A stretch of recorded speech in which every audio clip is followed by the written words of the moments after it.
শিক্ষার্থীরা, আজকে আমরা ক্যালকুলেটর দিয়ে উৎপাদক সমাধান করব। তাহলে কিভাবে উৎপাদক সমাধান করতে হয় আসো তা শিখে নিই। প্রথমে আমি একটা তোমাদেরকে উৎপাদক দিলাম এক্স স্কোয়ার প্লাসের এক্স মাইনাসের 20। এটা কিভাবে আমরা ক্যালকুলেটর দিয়ে সলভ করি আসো শিখে নিই। আমরা প্রথমে ওয়ান বাটনে ক্লিক করে ক্যালকুলেটরটি অন করব। তারপর সেট আপ অপশনে ক্লিক করব। ক্লিক করে এখানে দেখো 5 নাম্বার ইকুয়েশন নামে একটা অপশন আছে। আমরা 5-এ ক্লিক করে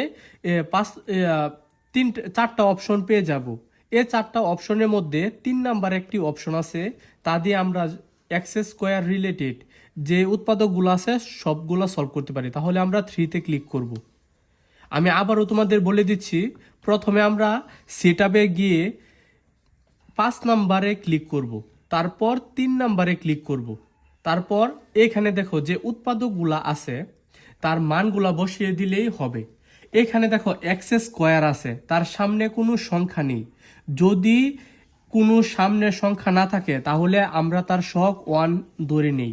তাহলে এখানে এক্স স্কোয়ারের সামনে যেহেতু সংখ্যা নেই, 1 ধরে নিতে হবে এবং এই 1টা এর মধ্যে বসাতে হবে। তাহলে প্রথমে আমি 1 দিব, 1 দিয়ে ইকুয়াল চিহ্নের মধ্যে ক্লিক করব। তারপর এইখানে দেখো প্লাস এক্স আছে, এখানে এক্স এর আগে কোনো সংখ্যা নেই এবং এর আগে চিহ্ন আছে প্লাস। এবারও আমাদের 1 ধরতে হবে, 1 ধরে ক্লিক করে দেব।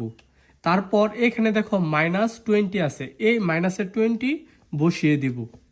বসিয়ে দেওয়ার পর এখন আমাদের যে কাজটা করতে হবে, প্রথমে এখানে একটা এক্স লিখে এভাবে 2টা খালি ঘর দিবা।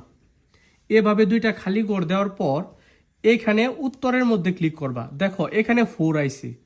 আমরা যে কাজটা করব, যদি সংখ্যা আসে প্লাসের আমরা নিয়ে নিব মাইনাসের, যদি সংখ্যা আসে মাইনাসের তাহলে আমরা নিয়ে নিব প্লাসের। এই যে আমরা এই উৎপাদকটি খুব সহজে ক্যালকুলেটর দিয়ে সলভ করে ফেললাম। এখন আমরা আরেকটি উৎপাদক সলভ করব। এখন যে উৎপাদকটি আছে তা হচ্ছে এক্স স্কোয়ার মাইনাসের 15x প্লাসের 54। তাহলে আসো কিভাবে ক্যালকুলেটর দিয়ে সলভ করতে হয় আমরা করি। প্রথমে আমরা ইকুয়েশন বাটনে যাব, যাওয়ার পর 3 নাম্বারে ক্লিক করব। ক্লিক করে এখানে দেখো এক্স স্কোয়ারের সামনে কোনো সংখ্যা নাই, তাহলে সহগ 1 ধরে ক্লিক করব। তারপর এখানে দেখো এক্স এর সামনে 15 আছে এবং সামনে মাইনাস আছে, তাহলে তোমাদের বির যে মান এটা নিতে হবে -15। যদি মাইনাস থাকে তাহলে চিহ্ন সহকারে নিতে হয়, তাইলে বির মান দিব -15। তারপর এখানে দেখো সি প্লাসের 54 আছে, শুধু 54 দিয়ে দাও। এখন আমরা একটা ফার্স্ট ব্র্যাকেটের ভিতরে 2টা মোট ফার্স্ট ব্র্যাকেট দিব। এখানে একটা এক্স, এখানে একটা এক্স লিখবো। তারপর যে উত্তর আসবে, যদি প্লাস আসে তাহলে আমরা লিখবো মাইনাসের, যদি মাইনাস আসে তাহলে লিখবো প্লাসের। এই যে এখানে 8টাও প্লাস আছে, 6টাও প্লাস আসছিল, তাহলে আমরা x - 9 x - 6 নিলাম। একইভাবে আমরা অন্য একটি, এটা খুবই কঠিন একটা উৎপাদক ছোট ছেলে মেয়েদের জন্য, দেখো এটাও কিন্তু আমরা ক্যালকুলেটর দিয়ে সলভ করতে পারবো। এখানে এক্স স্কোয়ার মাইনাসের এক্স মাইনাসের 132 দেওয়া আছে। প্রথমে আমরা ক্যালকুলেটরটি অন করার পর আমরা আবারও ইকুয়েশন এখানে যাব, 3 নাম্বারে ক্লিক করব। এক্স স্কোয়ারের আগে কোনো সংখ্যা যেহেতু নেই আমরা ধরে নিব 1 এবং এখানে দেখো এক্স এর আগে কোনো সংখ্যা নেই, তাহলে আমরা এর সহগ 1 এবং সামনে মাইনাসের চিহ্ন আছে, তাহলে এবার আমরা বসাবো বি এর জায়গায় -1 এবং যে সংখ্যাটি আছে তা 132। যদি মাইনাস থাকে তাহলে মাইনাস সহ সংখ্যাটি লিখতে হয়, তাহলে এটা হচ্ছে -132।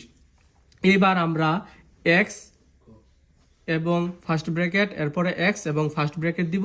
তারপর যে উত্তর আসবে আমরা চিহ্নটা পরিবর্তন করব। এই যে দেখো এখানে এক্স সমান সমান 12 হয়েছে, তাইলে আমরা নিব এক্স মাইনাসের 12 এবং পরবর্তীটা আসছে এক্স এর মান আসছে -11, তাহলে এটা আমরা নিব +11। এভাবে আমরা সকল ধরনের উৎপাদক সলভ করতে পারি। ধন্যবাদ সবাইকে।